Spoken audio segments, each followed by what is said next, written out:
அதெல்லாம் ஒரு வாய்ப்பும் கிடையாது. மயிலாப்பூரில் ஏதாவது இந்த சினிமா பார்க்குற பசங்க, வீட்டில் பொறுப்பு இல்லாமல் சுற்றுற பசங்க, இந்த மரத்துக்கு மரம் தாவற மாதிரி அணிலெலாம் தாவிட்டு இருக்கு, அந்த மாதிரி இருக்கிறவங்க வேணால் தலைவான்னு சொல்லலாமே தவிர, என்ன அவருடைய ப்ராஜெக்ட் என்ன தமிழ்நாட்டுக்கு சொல்லுங்க.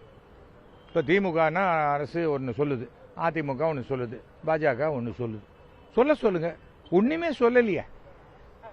அதனால் கொள்கை எதிரிங்கிறார். இவருக்கே ஒரு கொள்கையும், இவர் கொள்கையே வெல்ல தெரியாத போது இவர் என்ன கொள்கை எதிரிங்கிறாருன்னு.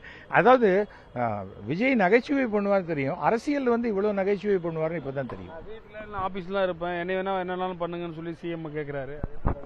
சிஎம் இவரை தூசு மாதிரி கூட நினைக்கல. அப்படி தள்ளி விட்டு போயிட்டார். இவரை கைது பண்ணிட்டா உடனே அப்படியே போட்டு மனோகரால் வர மாதிரி சங்கிலியெல்லாம் போட்டு கூட்டின்னு போய், அதுவே அனுதாப் அலை இவர் பெருசாக ஜெயிக்கலாம்லாம் நினைச்சாக்க அதெல்லாம் நடக்காத காரியம். அவரை டீல் பண்ணவே இல்லை. அவர் என்ன பண்ணாரு, கூட்டம்னாரு. அவங்களால இவரால் அடிப்பட்டதுக்கு அவர் தார்மீக பொறுப்பு ஏற்றுக்கணும்.